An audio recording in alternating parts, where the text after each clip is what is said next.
The morning light on planet Kepler 4, for 2b, was different from Earth's sun, cast everything in a soft blue glow that made the research station look like it was underwater. Dr. Hand stood at the window of his small room, watching the alien trees sway in the gentle breeze. He had been on this planet for 6 months now, and he still found it beautiful. "Dr. Hyan, are you ready for today's expedition?" The voice came from behind him. He turned to see Shimruvdan, his Vorthok colleague. Her crystalline body caught the blue light and threw rainbows across the walls. She was the team's geology expert, and her people were known for their careful, methodical approach to everything. "Yes, I'm ready," Hyun replied, picking up his equipment pack. "Where are we going today?" "Deep forest," said Clickwhistle. Entering the room with his 6 legs making soft tapping sounds on the metal floor, the Zephyrian looked like a giant mantis, but his compound eyes held intelligence that rivaled any human's. The sensors detected unusual energy readings 3 kilometers north of here. Drift-through stars floated into the room last. The nebulan was a cloud of gas held together by some kind of energy field that Hyan still didn't fully understand. Drift-through stars spoke. The voice seemed to come from everywhere at once. "The energy patterns are unlike anything we have seen before. It could be technology, or it could be biological. We must investigate." Hyan nodded and followed his teammates outside. The research station was small, but well equipped.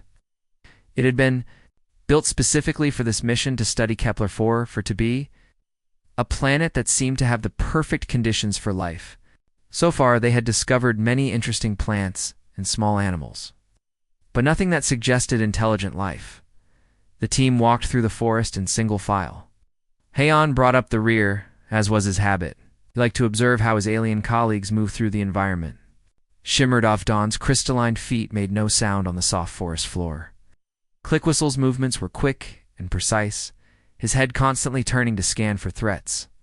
Drift-through stars floated above them all, occasionally condensing into a more solid form to avoid low-hanging branches. The forest was alive with sounds. Strange bird-like creatures called from the canopy above. Small animals rustled through the undergrowth. The trees themselves seemed to hum with a low, pleasant frequency that Hyan found relaxing. Everything here was peaceful, harmonious. After an hour of walking, they reached the source of the energy readings. What they found made them all stop in their tracks. In a clearing ahead of them stood the largest living thing Hyan had ever seen. It looked like a tree, but it was clearly an animal. Its body was covered in bark-like skin, but the skin moved slowly, like breathing. Massive roots spread out from its base, but they twisted and curled like tentacles. Most striking were its eyes, 2 enormous, deep pools of intelligence that seemed to hold the wisdom of ages. "Incredible," whispered Shimruvdan. Her crystalline form flickered with excitement. "The energy readings are coming from this creature. It's generating some kind of bioelectric field." Clickwhistle's mandibles clicked nervously. "It's huge. I've never seen anything like it. Look at the neural patterns in its skin." Hyun stepped closer and saw what Clickwhistle meant. Beneath the bark-like skin, patterns of light pulsed slowly, like a heartbeat made visible. The creature was clearly alive, but something was wrong. Its breathing was labored, and the light patterns were fading. "Shh. It's dying," Hyan said softly. As if it heard him, the creature turned its massive head toward the research team. Its eyes focused on them with an intelligence that was unmistakably sentient, and it made a sound, a low musical tone that seemed to come from deep within its body. The sound was beautiful and sad at the same time. "Did you hear that?" Drustars asked, his gaseous form swirling with agitation. That wasn't just a sound. That was language. It was trying to communicate. The creature made the sound again, longer this time. Then it did something that made Hyan's heart skip a beat. It moved one of its root-like appendages, and from beneath, it emerged a smaller version of itself. K. The young creature was no bigger than a large dog, but it had the same bark-like skin and the same intelligent eyes as its parent. The light patterns under its skin pulsed brighter and faster, like a young heart beating with life and curiosity. The parent creature made another sound, this one directed at its child. The young one responded with a higher-pitched version of the same musical tone. They were talking to each other. Parent and child hand-breathed. We're witnessing something incredible here. The parent creature's breathing became more labored. Its light patterns flickered weakly. With what seemed like great effort, it turned its attention back to the research team. Its eyes moved from one team member to another, as if it was studying them, trying to understand what they were. Then it made a series of complex sounds, different from the simple tones it had made before. The sounds were urgent, pleading. The creature was trying to tell them something important. It knows it's dying, Hyun realized. It's trying to tell us about its child. The young creature seemed to understand what was happening. It moved closer to its parent, making soft, worried sounds. The parent responded by gently touching the child with one of its smaller appendages, in a gesture that was unmistakably affectionate. We need to document this, Shimmer of Dawn said, her scientific training taking over. This is first contact with an intelligent species. We need to record everything. Clickwhistle was already taking readings with his instruments. The bioelectric field is weakening. The creature doesn't have much time left. As they watched, the parent creature's breathing slowed. Its light patterns dimmed further, but its eyes remained fixed on the research team, and it continued to make those urgent, pleading sounds. It was clearly trying to communicate something vital about its child. The young creature seemed to sense that something was ending. It pressed closer to its parent, making increasingly distressed sounds. The parent responded by wrapping its smaller appendages around the child in what could only be described as a final embrace. Then, with one last long musical tone that seemed to carry all the sadness in the universe, the parent creature died. Its massive body settled into the ground, and the light patterns under its skin faded to nothing. The young creature remained pressed against its parent's still form, making soft, mournful sounds. After a few minutes, it slowly lifted its head and looked at the research team. Its eyes, so like its parents', were filled with an intelligence that seemed far too old for such a small being. The child was alone in the universe, and it was looking at them for help. The silence in the clearing was broken only by the soft, mournful sounds coming from the young creature. It remained pressed against its parent's still body, occasionally lifting its head to look at the research team with those deep, intelligent eyes. Each time it looked at them, it made a small, questioning sound, as if asking for help. Hyun felt his heart break a little more each time the creature made that sound. He wanted to step forward, to comfort the small being somehow, but he waited to see what his colleagues would do first. They were the experts in their fields, and he respected their knowledge. Shimmer of Dawn was the first to break the silence. Her crystalline form flickered with what Han had learned was a sign of deep thought among her people. We need to discuss this situation carefully, she said, her voice carrying the measured tone she used during important decisions. This discovery changes everything about our mission. Clickwhistle's compound eyes focused on the young creature, then quickly looked away. The protocols are clear, he said, his mandibles clicking with nervous energy. When we encounter potentially intelligent life, we must follow the non-interference directive. We cannot become involved in their natural processes. But this is different, Haon said, finally finding his voice. This isn't a natural process. This is a child that needs help. Its parent is dead, and it's alone. Drift through stars swirled in what Hain recognized as the nebulan equivalent of shaking one's head. Dr. Huyen, your emotional response is understandable, but we must think about the larger implications. We know nothing about this species. We don't know what they eat, how they live, or what they need to survive. We could do more harm than good. Young creature made another soft sound and took a tentative step toward the research team. Its movement was careful, almost shy, but there was something hopeful in the way it looked at them. Hyun noticed that its light patterns pulsed a little brighter when it moved closer to them. Look at it, Hyun said softly. It's trying to communicate. With us, it's asking for help. Shimmervon's crystalline body dimmed slightly. My people have a saying. Dr. Haon, the crystal that touches foreign stone may crack. We learned long ago that becoming too involved with other species can lead to tragedy for both sides.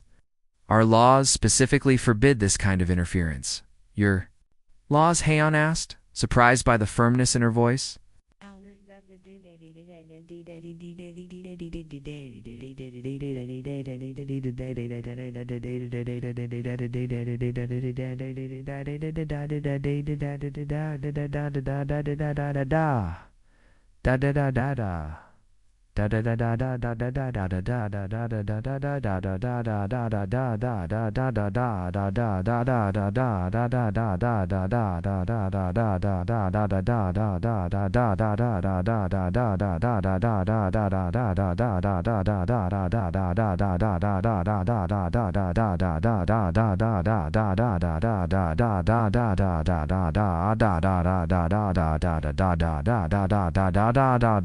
I will die,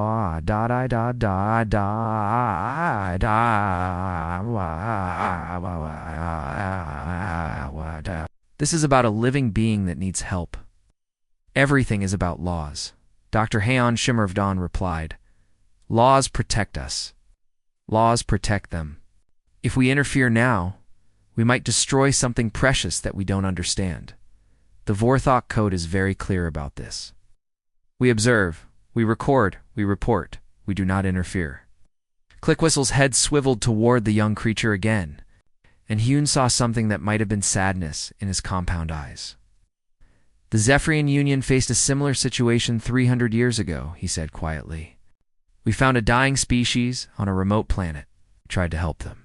We thought we were being compassionate. What happened? Hyun asked. We saved them, Clickwhistle said.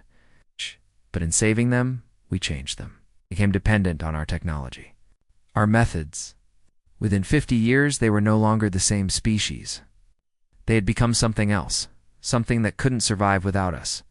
When we finally left, they died anyway. All of them. The young creature moved closer, and Heian could see that it was limping slightly. One of its small appendages seemed to be injured. The sight made him want to rush forward and help, but his colleague's words held him back. That's a tragic story, Heian said, but this is different. This isn't about changing a species. This is about one individual who needs immediate help. Drift thrusters. Condensed into a more solid form, a sign that he was about to make an important point. Dr. Han, my people have lived for thousands of years.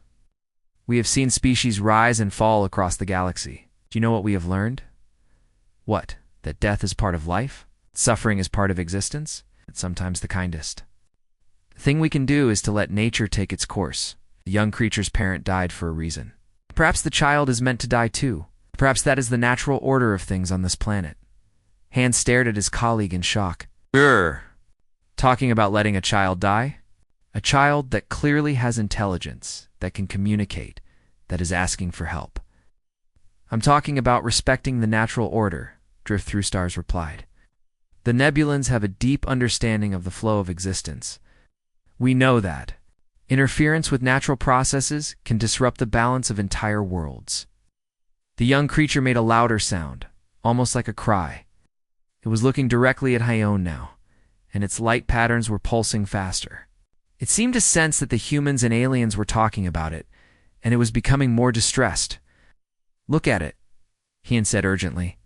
It knows we're talking about it. It's scared. Shimmer Vovdon's form flickered again. Which is exactly why we need to leave. Our presence is causing it distress. The kindest thing we can do is to go back to the station and let it grieve in peace. Grieve in peace? Hyun couldn't believe what he was hearing. It's a child. It doesn't need to grieve in peace. It needs help. Clickwhistle's mandibles clicked in what Heian recognized as frustration. Dr. Heian, you're not thinking clearly. Your species has a reputation for becoming too emotionally involved. This is exactly the kind of situation that leads to poor decisions. Poor decisions? Heian felt anger rising in his chest. Helping a creature in need is a poor decision, as Clickwhistle said firmly, because you don't understand the consequences. What if this creature grows up to be dangerous? What if it becomes dependent on us? What if saving it disrupts the entire ecosystem of this planet? The young creature had moved even closer now. It was only a few meters away from Han, and he could see that it was trembling, whether from cold, fear or weakness, he couldn't tell. But the sight of its small, shaking form made his decision for him. "I understand your concerns," Heian said. "Quietly, but I can't walk away from this." Drift Through Stars swirled with what Han recognized as disappointment. "Dr. Heian, if you interfere with this creature, you will be acting against the wishes of your colleagues. You'll be violating multiple interspecies agreements about contact with unknown life forms." "Then I'll face the consequences," Heian said. Shimmer dash of dawns. Crystalline form began to dim. "We cannot support this action, Dr. Heian. If you choose to interfere, you do so alone. The Vorthok delegation will have to distance itself from any involvement." Clickwhistle's head swiveled away from the young creature. "The Zephyrian Union will also have to officially disapprove of any interference. We cannot be associated with actions that violate the non-interference directive. And the Nebulans cannot support actions that disrupt the natural order." Drift Through Stars. Adahun looked at his colleagues, people he had worked with for months, people he had considered friends. Now they were backing away from him, both literally and figuratively. One by one, they were choosing their protocols, their laws, their species' philosophies over the life of a scared, injured child. "So you're all just going to walk away?" Heian asked. "We're going to do what's right according to our people's wisdom," Shimmer of Dawn said. "We strongly advise you to do the same." The young creature made another sound, softer this time, almost like a whimper. It was looking at the retreating forms of Shimmervon. Click whistle. And Drift Through Stars with what could only be described as confusion and sadness. Heian watched his colleagues walk away, leaving him alone in the clearing with the orphaned creature. As they disappeared into the forest, he heard the young being make a sound that was unmistakably a cry of abandonment. Everyone had walked away from the creature's child. Everyone except him. The forest was quiet now, except for the soft sounds of the wind through the trees and the gentle whimpering of the young creature. Heian stood alone in the clearing, watching the small being press itself against its parent's still form. The creature looked so tiny next to the massive body, so fragile and lost. Heian took a deep breath and made his choice. He slowly walked toward the young creature, moving carefully so he wouldn't frighten it. As he approached, the creature lifted its head and looked at him with those deep, intelligent eyes. Its light patterns pulsed faster, but not in fear. There was something else there, something that looked almost like hope. "Hey there, little one," Heian said softly, keeping his voice gentle and calm. "I'm not going to hurt you. I want to help." The creature tilted its head slightly as if trying to understand his words. Then it made a soft sound, different from the mournful cries it had been making before. This sound was questioning, curious. Heian sat down on the ground a few meters away from the creature. I'd learned from his years of working with animals that getting down to their level made them feel less threatened. The young creature watched him carefully, its eyes never leaving his face. "I know you're scared," Heian continued, speaking in the same gentle tone. "I know you don't understand what's happening, but I'm here now, and I'm not going anywhere." The creature took a small step toward him, then stopped. It looked back at its parent's body, then at Heian again. The conflict in its expression was clear even across species lines. It wanted to approach, but it didn't want to leave its parent, Heian. Understood. He had felt the same way when his own father had died years ago. The need to stay close to the person you loved, even when they were gone, even when staying didn't help anymore. "It's okay," Heian said. "You don't have to leave your parent. I can wait." And so he did. For the next hour, Heian sat quietly in the clearing while the young creature stayed close to its parent's body. He didn't try to rush it or force it to move.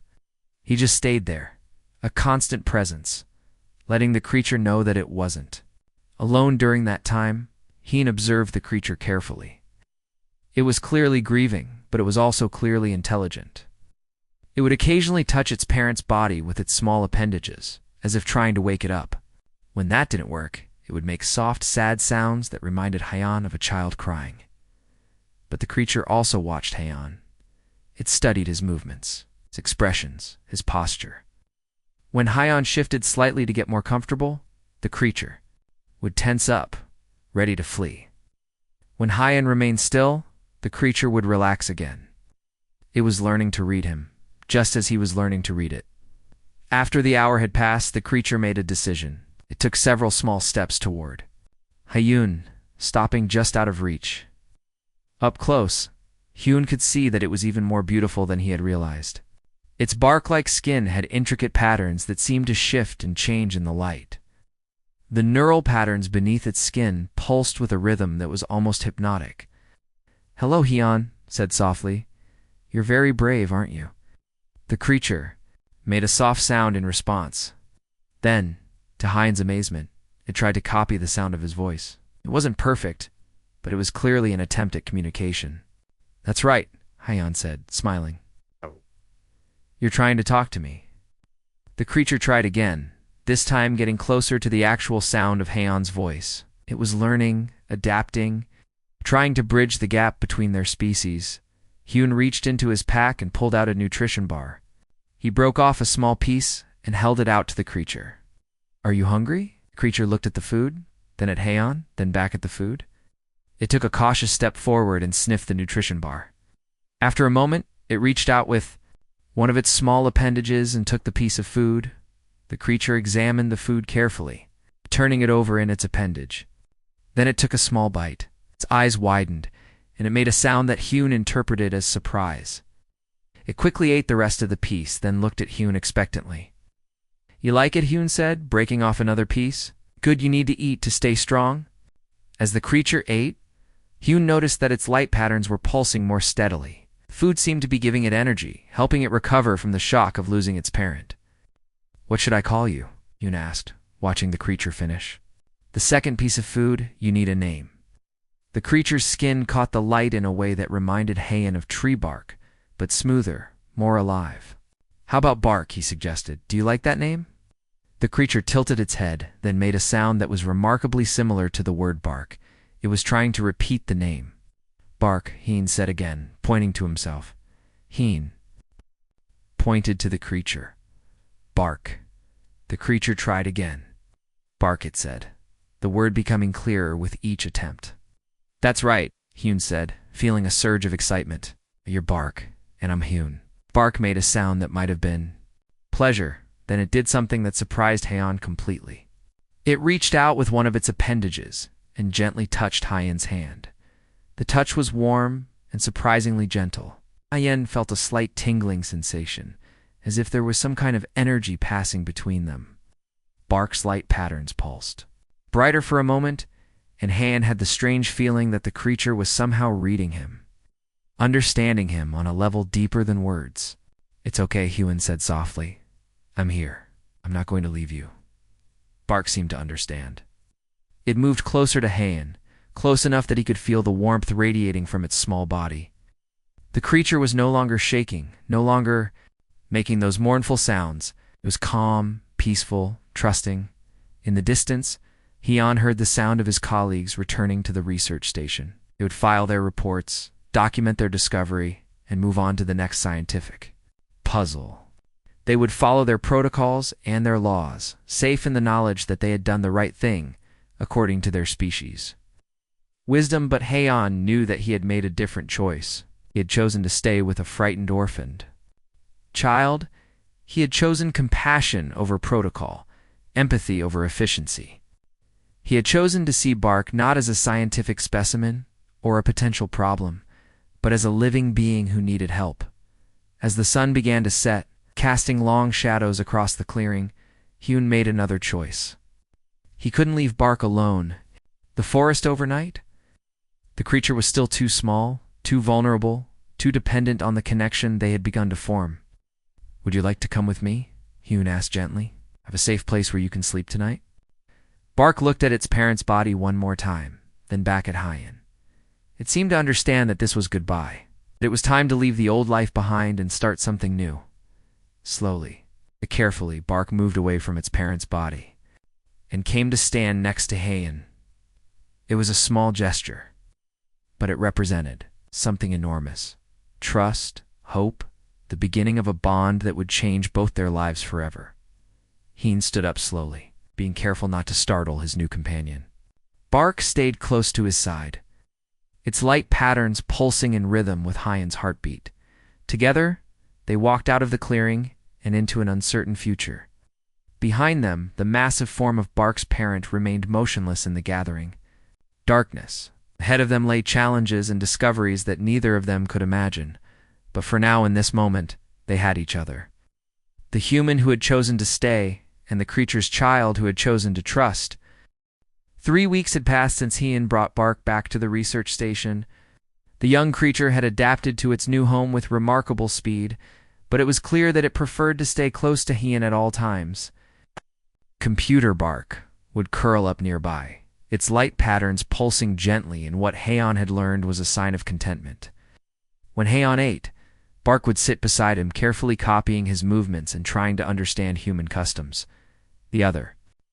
Researchers maintained their distance, as they had promised. They watched from afar as Heian and Bark developed their unusual friendship, taking notes and making observations, but never getting directly involved. Shimmervovdan would occasionally flicker with what might have been curiosity when she saw them together, but she never approached.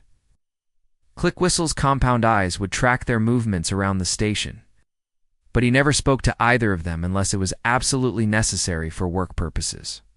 Drift Through Stars was the most obvious in his disapproval. Whenever Heian and Bark entered a room, the Nebulan would condense into a tighter form and move to the opposite side of the space. He made it clear through his body language that he considered Heian's actions to be a mistake that would eventually lead to problems, but Heian didn't care about their disapproval. He was too fascinated by what he was learning about Bark to worry about his colleagues' opinions. The young creature was far more intelligent than any of them had initially realized. It learned human words with incredible speed, mastering new concepts almost as quickly as Heian could teach them. Within the first week, Bark could understand simple sentences. By the second week, it was forming its own basic sentences, mixing human words with its own musical language. More importantly, Bark seemed to understand emotions in a way that surprised Heian. When Heian was tired, Bark would quietly bring him his favorite drink. When Hen was stressed about work, Bark would gently touch his arm with its appendage. Somehow the contact would make Hen feel calmer. It was as if Bark could sense what Hen needed before Hen himself realized it. The bond between them grew, stronger each day. Bark would follow Heian everywhere, learning about human technology, human customs, and human emotions. In return, Bark began to show Heian things about the planet that the research team had completely missed. It started small. Bark would lead Heian to patches of plants that the sensors hadn't detected, plants that seemed to have unusual properties. When Heian tested them, he discovered that they could purify water more effectively than anything in the station's equipment. Bark would point out animal tracks that led to underground networks the team hadn't known existed. It would hum certain tones near rock formations, and the rocks would respond by glowing with their own inner light. "How do you know these things?" Heian asked one day as they stood in a grove of trees that Bark had led him to. The trees were ordinary looking, but when Bark touched them, they began to resonate with a beautiful harmony. Bark tilted its head in the way it did, when it was thinking about how to express complex ideas in simple human words. "Remember it," said finally. "In here." It touched its head with one of its appendages. "Parents show, all parents show, long time ago." "You mean this knowledge is inherited? You remember things your parent knew?" "Yes," Bark said, "and parents' parent. And parents' parents' parent. Long line of knowing." This was incredible. Bark wasn't just an individual creature. It was the carrier of generations of knowledge about the planet. Knowledge that could revolutionize everything. The research team thought they knew about Kepler 4:4 to be? Bark Heian said carefully. "How much do you remember?" Bark's light patterns pulsed slowly as it considered the question.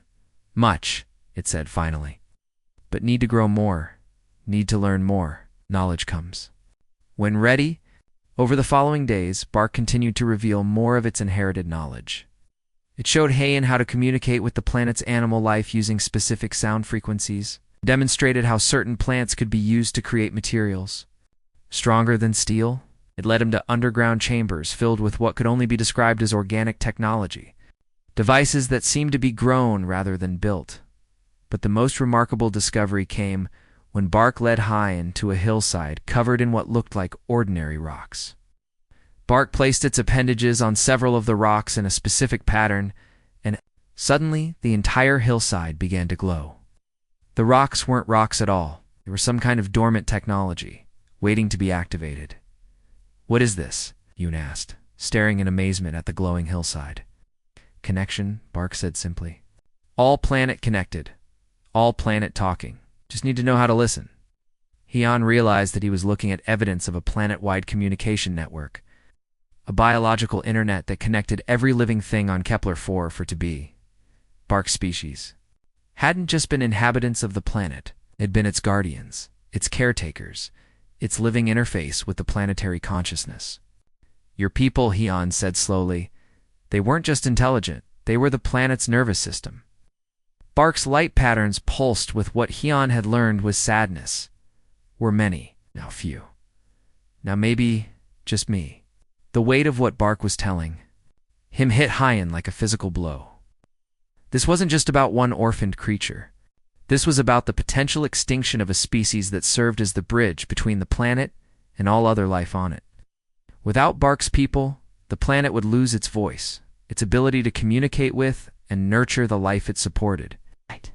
"You're not alone," Hyan said, kneeling down to Bark's level. "You have me. And maybe together we can figure out how to preserve what your people knew."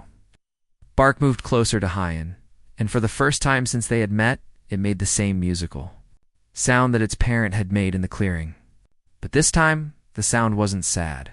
It was hopeful. "Yes," Bark said in its improving human speech. "Together, you understand.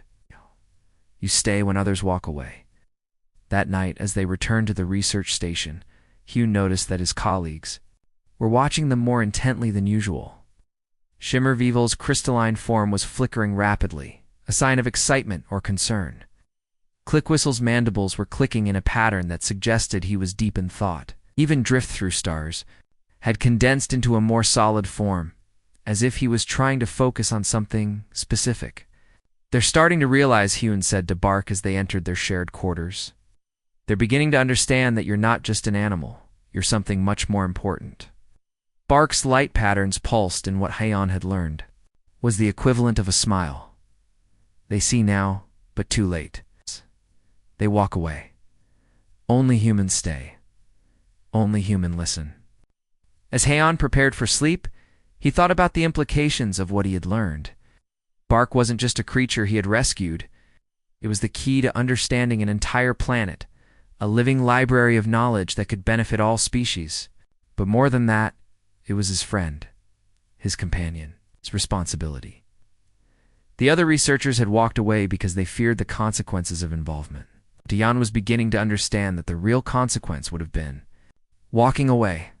By staying, by choosing compassion over protocol, he had gained something precious beyond measure.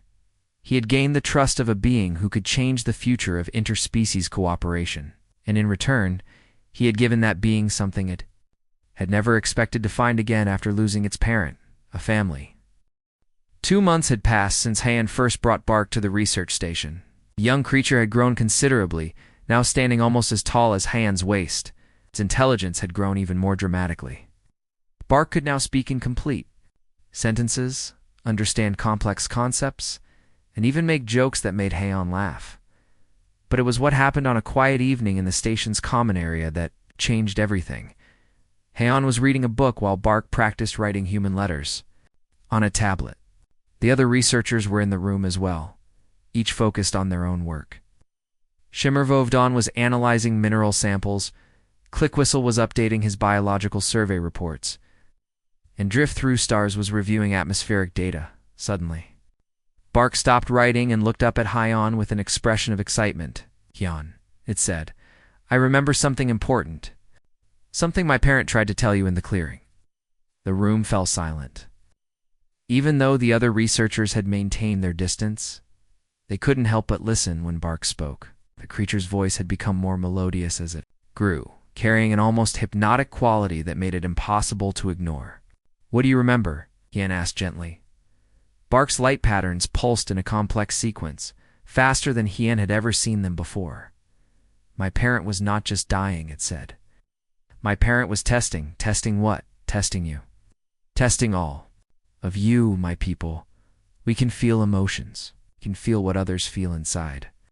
My parent was broadcasting, sending out feelings of need, of sadness, of asking for help. It wanted to see who would respond. Hyun felt a chill run down his spine. You mean your parent was deliberately trying to communicate with us emotionally? Yes, Bark said, its voice growing stronger. My people, we do not just think with our minds, we think with our hearts. We feel connections between all living things. This is how we take care of the planet. This is how we know what every plant needs, what every animal needs, what the planet itself needs. Click Whistle's mandibles stopped clicking. Shimmer of Dawn's crystalline form went completely still. Drift through stars condensed into the tightest form Heian had ever seen. But most species cannot feel these connections, Bark continued. They think only with their minds. They cannot hear what the heart is saying. When my parents sent out the feelings of need, most species would not understand. They would think it was just noise, just animal sounds. But humans could understand. Hyun said, beginning to see where this was leading.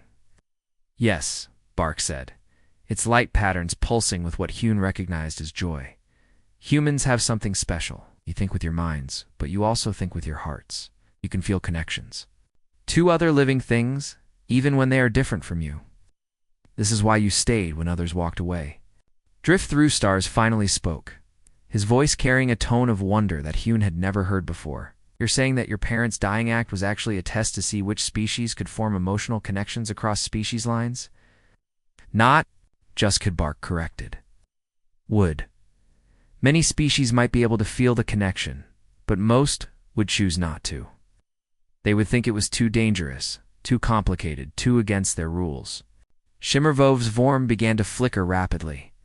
But humans chose differently. Humans chose to listen with their hearts, Bark said. This is why my parents' knowledge can be shared with humans. This is why I can grow and learn with a human. This is why the planet can trust humans to understand its needs. The room fell silent again as the implications of what Bark was saying sank in. The creature's parent hadn't just been dying. It had been conducting a test to see which species possessed the emotional capacity to become partners with Bark's people. More, Bark said, seeming to sense their thoughts. My people are not extinct. We are sleeping. Sleeping? Hyun asked. When the planet became too empty, when there were too few of us left to maintain the connections, the remaining members of my species entered a deep sleep. They are waiting in special places around the planet, waiting for the right conditions to wake up again. What kind of conditions? Click Whistle asked, his scientific curiosity overcoming his earlier reluctance to interact with Bark. They are waiting for proof that the planet can trust other species again. They are waiting for proof that someone else can learn to feel the connections, to understand the planet's needs, to work together instead of just taking. Hyun felt his heart racing. And by forming a bond with me, you're providing that proof? Yes, Bark said. Every day that you choose to stay with me, every day that you learn from me, and I learn from you, every day that we work together, it sends a signal to the sleeping ones. It tells them that the time of loneliness is ending. How many are sleeping? Shimmer of Dawn asked, her voice barely above a whisper. Many, Bark said. Hundreds, maybe thousands, waiting for the signal that it is safe to wake up. The revelation hit them all like a thunderbolt. Bark wasn't the last of its kind. It was the first of a new generation, the bridge between the sleeping past and the awakening future. And humans, with their unique capacity for cross-species emotional connection, were the key to that awakening. But why couldn't we feel these connections? Drift Through Stars asked. Why could the human respond when we could not? Bark's light patterns shifted to a more complex pattern, one that seemed to include all the colors of the spectrum. You could feel them, it said gently. But you chose not to. Your species have learned to ignore the heart connections, because they can be painful. They can be difficult. They can make you want to help, even when helping is hard. We were protecting ourselves, Shimmervathan said, understanding dawning in her voice. Yes, Bark agreed. But humans have learned to accept the pain of connection because they know that connection is worth the risk. They know that love is worth the possibility of loss. Hyun thought about his decision in the clearing, about how he had felt compelled to stay despite the risks, despite the protocols, despite the potential consequences. He had acted on instinct, on emotion, on a deep feeling that walking away would be wrong. "So what happens now?" he asked. "Now we continue," Bark said. "We continue to learn together, to grow together, to show the sleeping ones that the planet can trust again. When enough trust has been built, when enough connection has been proven, they will wake up." And then, Bark's light patterns pulsed with an excitement that was infectious. "Then we teach. We share what we know about the planet, about the connections between all living things, about how to live in harmony instead of conflict. We show all species how to listen with their hearts as well as their minds." Clickwhistle's mandibles began, clicking in what Heian recognized as excitement. This could change everything. This could revolutionize how species interact across the galaxy. "Yes," Bark said, "but it starts here. It starts with one human who chose to stay when others walked away. It starts with one connection that proves connection is possible." As the evening wore on, Hugh noticed that his colleagues were looking at him and Bark differently. The distance they had maintained was beginning to break down as they realized the magnitude of what they were witnessing. Now, this wasn't just about one creature. This was about the potential for a new form of interspecies cooperation based on emotional connection rather than just intellectual understanding. "Can we learn?" Shimmer of Dawn asked hesitantly. "Can we learn to feel these connections too?" Bark's light patterns pulsed with what looked like hope. "Maybe if you want to. If you choose to listen with your hearts instead of just your minds. But it will be hard. It will require you to feel pain sometimes, to care about others even when it is difficult. We're willing to try," Clickwhistle said, speaking for the group. "We want to understand. Then we will teach," Bark said. "Jan and I will teach. Together." As Jan looked around the room at his colleagues, he realized that something fundamental had changed. They were no longer just a research team studying a planet. They were the beginning of something much larger, much more important. They were the first step toward a new kind of galactic civilization. One based on emotional connection and mutual understanding rather than just protocol and scientific curiosity. And it had all started because one human had chosen to stay when everyone else walked away. 6 months had passed since the revelation about Bark's sleeping people. The research station had become something entirely different from what it had started as. Instead of just studying the planet, the team was now learning to communicate with it. Instead of just observing life, they were learning to participate in it. Hyun stood in the station's expanded common area, watching as Bark worked with each of the other researchers. The young creature, now almost as tall as Heian himself, had become a patient teacher. It was helping Shimmer Vadon learn to sense the emotional resonance of the planet's crystals. It was showing Clickwhistle how to feel the connections between different species in the forest. It was even helping Drift Through Stars understand how to use his gaseous form to feel the planets. Atmospheric emotions, the progress was slow, but it was real. Each of the alien researchers was learning to open their hearts in ways their species had never taught them. It wasn't easy. There were days when Shimmer of Dawn would flicker with frustration at her inability to feel what Bark was describing. There were times when Clickwhistle's mandibles would click with anxiety about abandoning his species' traditional methods.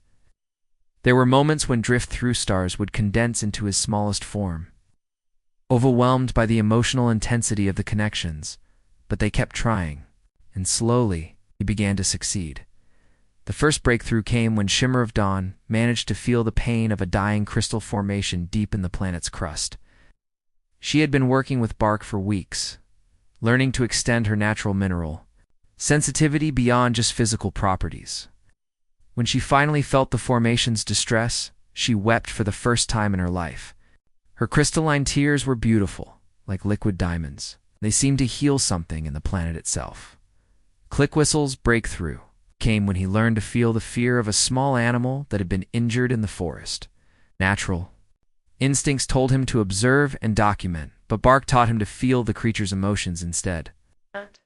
When Clickwhistle finally understood the animal's terror and pain, he spent 3 days nursing it back to health, ignoring his research.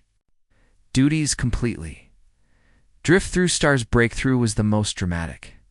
He learned to feel the planet's atmospheric emotions, the joy of rain clouds forming, the sadness of polluted air clearing. When he finally connected with the planet's breathing patterns, he expanded his form to cover several acres, becoming one with the atmosphere itself for a brief, transcendent moment. Each breakthrough brought them closer to understanding what Bark's people had always known, that the universe was not just a collection of separate objects, but a vast network of emotional connections. Every star, every planet, every living thing was connected to every other thing through invisible threads of feeling and understanding. "You're all learning so fast," Bark said one evening as they gathered in the common area. "My people took centuries to develop these abilities.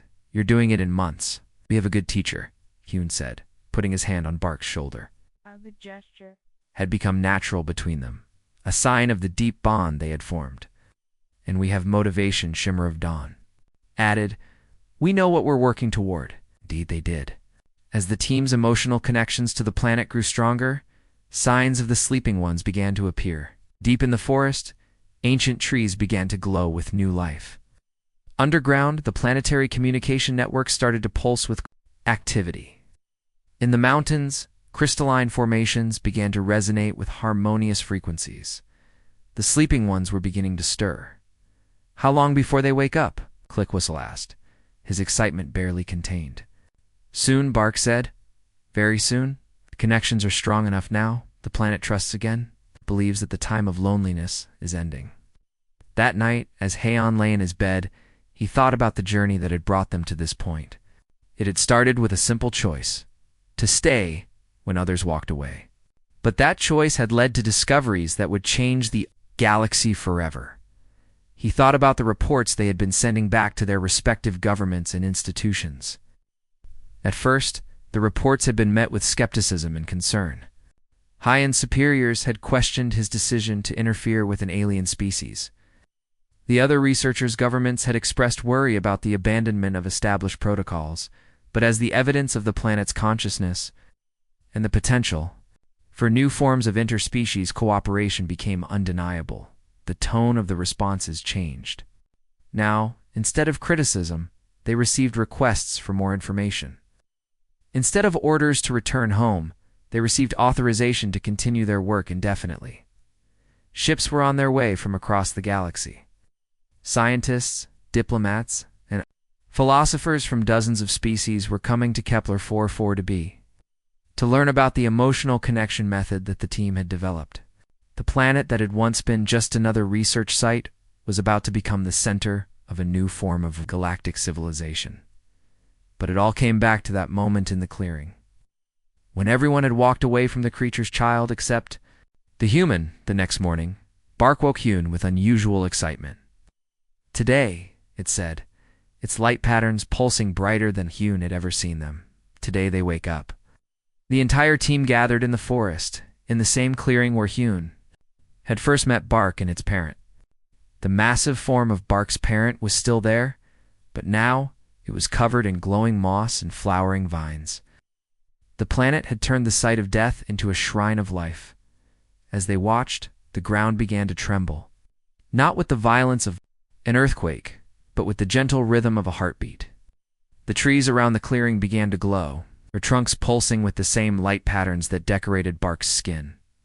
And then they emerged, from the earth itself, from the trees, from the very air around them. Bark's people began to materialize. They were magnificent, each one unique, but sharing the same basic form as Bark. Some were tall and slender like saplings, others broad and sturdy like ancient oaks. Their skin showed every possible variation of bark-like texture, from smooth birch to rough pine to intricate mahogany. But it was their eyes that took Hyun's breath away. Every single one of them had the same deep, intelligent eyes that he had first seen in Bark's parent. Eyes that held the wisdom of ages, the memory of countless generations, the love of an entire planet. The first to fully emerge approached Bark. In Hyan, it was ancient, its bark-like skin showing the wear of countless years, its light patterns pulsing with the slow rhythm of deep wisdom. "Young one," it said to Bark, its voice like the sound of wind through leaves. "You have done well. The connections are strong. The trust is real." Then it turned to Hain. "And you, human, you stayed when others walked away. You chose connection over safety, love over protocol. Because of your choice, we wake to a new world, a world where species can truly understand each other." Hyun felt tears running down his face. "I just couldn't leave a child alone," he said. What? "No," the Ancient One said, its voice filled with warmth. "You could not, and that is why humans are special. That is why you are the bridge between the old galaxy and the new one." As more of Bark's people emerged, they began to interact with the research team. They touched Shimmered Dawn's crystalline form with wonder, marveling at her ability to feel the planet's mineral emotions. They surrounded Clickwhistle with curiosity, fascinated by his progress in understanding interspecies emotional connections. They flowed around Drift-Through Stars like a gentle breeze, celebrating his success in connecting with the planet's atmospheric consciousness. But it was the interaction between Bark and its people that moved Hyun the most. The young creature, no longer alone in the universe, was welcomed back into its community with joy and celebration. But it was clear that Bark had grown beyond what it had been before. Its time with Hyun had changed it, had given it new perspectives and new understanding. "I want to continue working with all of them," Bark said to the Ancient One. "I want to help teach other species how to make these connections. I want to help build the new galaxy." "Bro, and so you shall," the Ancient One replied. "But not alone. We will all work together now. The time of sleeping is over. The time of connection has begun." As the day wore on, more ships arrived in orbit around Kepler 442b. Representatives from dozens of species came to learn about the emotional connection method. The planet that had once been just a research site was becoming the center of a new form of galactic civilization, but Hyun knew that none of it would have been possible without that first choice. That first moment when he had decided to stay with a frightened orphan child instead of walking away. Years later, he stood in the Great Hall of the Galactic Emotional Connection Institute, watching species from across the galaxy learning to understand each other on a deeper level. Hayan often thought about that moment in the clearing. Everyone had walked away from the creature's child except the human, and that choice had changed everything. The galaxy was no longer just a collection of separate, competing civilizations. It was becoming a true community, connected by bonds of understanding and empathy that transcended species lines. Wars were ending as former enemies learned to feel each other's pain. Scientific discoveries were accelerating as species shared not just information, but emotional understanding. Art and culture were flourishing as different perspectives merged into something greater than the sum of their parts, all because one human had chosen compassion over caution, connection over protocol, love over fear, all because one human had refused to walk away.